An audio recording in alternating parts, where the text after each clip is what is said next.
Hey guys, it's Bina, and I've attempted my Uber kill on hardcore on my Lightning Blast character, and so let's go and look how I did.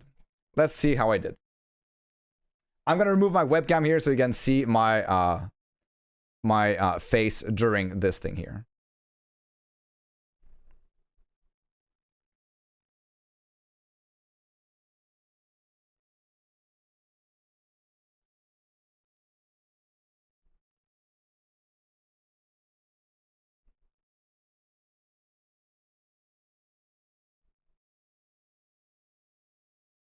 So far, good damage. I went in with way too much damage. The one thing I was afraid of was running out of mana. Running out of mana because I don't have a blink, and I kind of rely for the Uber fight on my Foot of the Mountain boots. The other options would have been to go with a version with Runebolt, but I just don't like playing with Runebolt here. I don't like having a longer cooldown on my movement ability. I don't like that my movement ability would have been Cold Fire Cold related. Basically, having to move to recast Cold Fire Cold. I don't like having to weave in Runebolt as well. But it would have been nice to get the generator at times. But now I just try to save some potions for other phases where I'm gonna need it, right? So here, I go through him, I grab a potion. Whenever I go through my frost wall, I cleanse, and boom. We got a kill. We got a kill, guys. We got a kill, and we got some loot. So I got, actually, the gloves and the relic, 1 LP on the relic as well.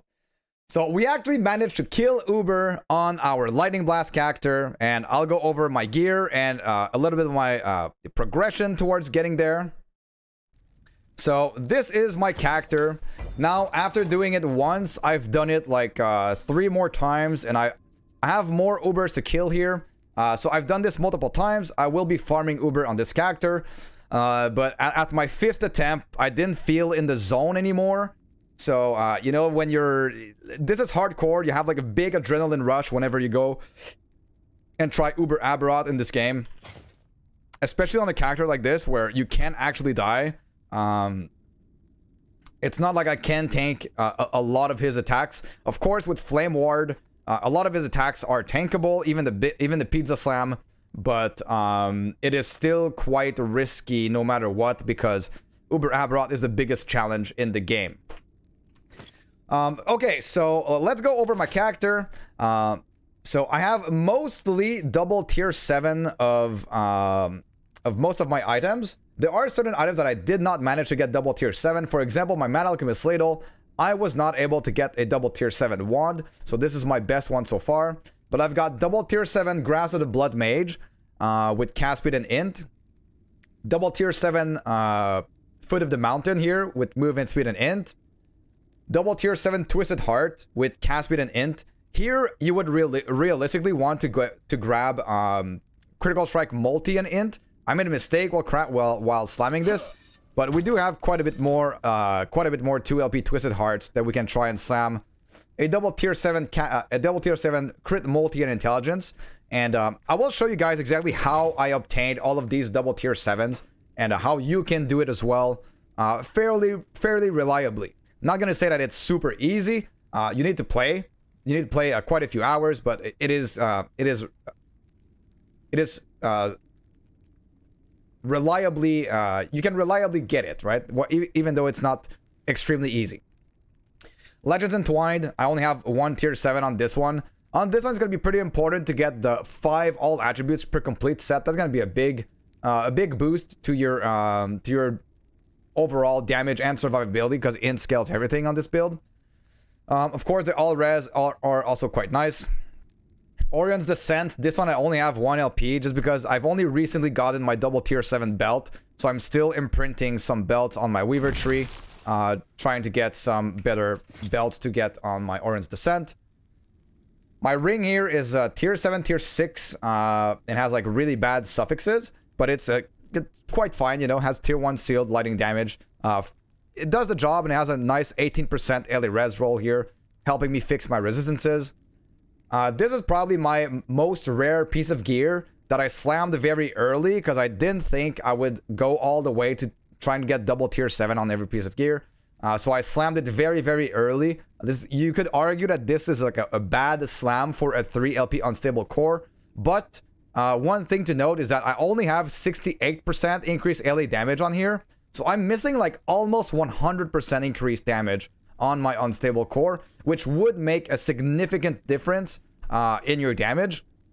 So there's that. But I do have a suffix as physical res here. So that enables me to grab, like, I have less pressure for my resistances on my other pieces of gear, like my helm and my ring, for example. So on this one, I went with increased spell critical strike chance. So this one is going to enable you to reach 100% crit chance. If you're going for like the double tier 7 setup, this is the only roll that you need. And if you have like perfect rolls everywhere, you could even go with like only getting it on your catalyst and get lightning crit multi on here. But it's yeah, it's way harder to like completely min-max the setup this way. This slam makes it pretty easy, and you're only losing out on a little bit of crit multi. So we already talked about my Mana Alchemist Ladle, but crit multi, spell crit chance, and lightning pan here. I went for the spell crit chance because I needed it to cap my crit. Eventually, you won't need this anymore. Only with like a tier 6 or 7 on here, you'll be good. But since I only have a tier 5, I still need this on my Ladle. The Ladle, the most important role is going to be the chance to shred armor on spell hit. So that is going to enable you to reach upwards of 100 stacks of armor shred, which are very good to you know, maximize your damage multiplier from armor shred. Evolutions End, I have some 2LP ones, but I don't have double tier 7 amulets so far. So this is the best one that I got. It has 15 all res, which I prioritized to fix my res, and I put crit multi on this one. And then on my helmet, I went for a double tier 7 Lightning Blast Int and sealing the Vilatria to get the benefit from Legends Entwined. A lot of people have been asking me why are you using the Fairboar set. Well, it's because it gives you the plus skill, and the plus skill is very important to increase your damage with Hollow Effect here. So this extra point plays a big role in how much damage you are dealing with the build. So that is why every single plus skill level is important. Arguably, you could say that I have way too much damage on this build and that you could remove some to get more survivability, and that is totally fair. I decided to go like this even in hardcore because I valued killing monsters in like instantly, and even killing Uber really fast like this makes it for a much safer fight since you spend less time dodging all of his attacks. So Lightning Blast Int, health, you would want increased health here realistically, and I went for poison res here to fix my res.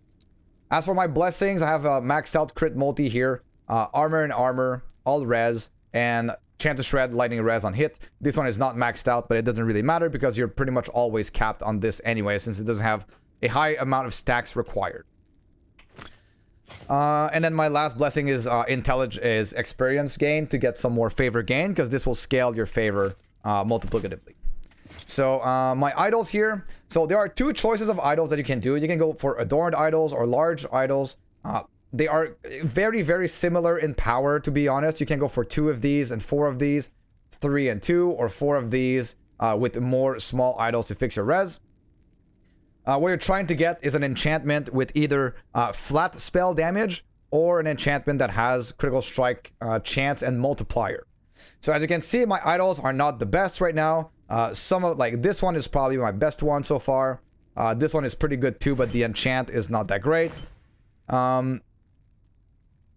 So yeah, these are the two options that you can go for idols, and they are pretty similar in power. And then you fix the rest of your resistances with the small idols. You can get some extra lightning pen on the minor idols as well. So that puts so I'm not gonna make this into a build guide. I just wanted to see I just wanted to show what my gear was in attempting this Uber and the progression of my character. So this character felt amazing. As soon as you are level 46, you can swap into Fragment of the Enigma, and then as you start putting more and more points into intelligence points here. As you get more gear with int, you get some nice power spikes. And then when you finally equip Legends Entwine, which is your primal unique, alongside the Villatria and the Fairbor set, you get a very nice boost. The Villatria set adds flat damage per 2 int. That is going to apply to your Lightning Blast, to your Spark Nova chance, to your smites. This just increases your damage by a lot. And so if I compare this build to last patch, where I did have it clear for Uber with worse gear than this, the damage basically quadrupled. So we went from like 15 million on the endgame planner to about 30 million at the beginning of the patch. And then since they fixed the bug with Cloud Answer not affecting spark charges, and I think there's something else going on here as well with this one. It might have not affected. What I think happened is that it might not have worked on every single hit. It might have been only on cast before, and now they made it work with every hit. So now it works with all of your chains, and so you're getting a lot more damage out of it. So we went from 30 million at the beginning of the patch to now 60 million DPS on endgame planners, and then even further with aspirational gear. That is with perfectly rolled endgame planners. So of course, when you are building your character, you don't have perfect rolls. So to get up to that point, you need a little bit more in this. So right now, I would approximate my damage at a little bit higher than 60 million actually. I might be at 65, 70 million, I don't know. It is an insane amount of damage. Probably one of the easiest Ubers you can do when you have this amount of damage. Like amongst the best bossers in the game so far. Of course, it's not going to be as big of a DPS as Bear, for example, or as there are some other builds that are bugged as well that can do it. But this is an excellent overall build. I would strongly recommend you. There's many other people, many other content creators as well playing this build with different variations. I talked a little bit earlier about the Rune Bolt variation, where you can basically use Runification as your movement ability, and then use Rune Bolt as your mana generator whenever you need mana. So there's many different ways you can play this. Last patch, I played this with Teleport, with Mirror Images, and then Mantle of the Pale Ox with double red rings. Like, you could still play a very tanky version of this, like ignoring all of these idols for damage, going full health, going double red rings, not going Villatria. You would still do great damage, and you would have like way more survivability because you could scale your health way higher and then get a bunch of ward from Twisted Heart. So your sustain would be even better, because right now most of my sustain comes from, yes, Twisted Heart, but also from Cold Fire Cold Invocation that keeps generating ward for me, right? And then my Twisted Heart with my cast speed and everything. But there's many different ways you can play this. This is the version that I prefer. Although I will say that currently there is a bug with movement abilities like traversal skills that can damage enemies, like Glacier, like Smite, stuff like that, where if you take the traversal tag here, if I move with Glacier, I cannot actually guarantee that I will move, right? So if I go like this, and I take Glacier, here, if I don't move at all, if I don't click my left mouse button, I will teleport. But usually when I move around and then I try using Glacier, or if I do something like this and then I try using Glacier, well, here for some reason it's working, but I can guarantee you that most of the time it is actually not working. As you can see here, I don't know what exactly is going on with this, but like my Glacier is not teleporting me, only sometimes. So can I rely on this for Uber? No, I cannot, because if I don't move out of a pizza, of a like laser beam, of anything, of the big slam, then I'm 100% dead. That being said, this character has been a blast. I strongly recommend it. It scales infinitely. It scales extremely well, and it's very, very fun to try and get your big slams on this. And so now let's go into a little bit of how to get your double tier 7 that I've talked about. So the main way is finding your first tier 7. And to find your first tier 7, you want to run a lot of Conquer Towers. I have some farming methods in my previous videos. Go check those out if you want to see how to farm the Rampant Coast to buy a lot of Conquer Towers. But essentially what I have here is I get my first double tier 7s. If it's not with the Conquered Towers, you can also do Prophecies to try and get some.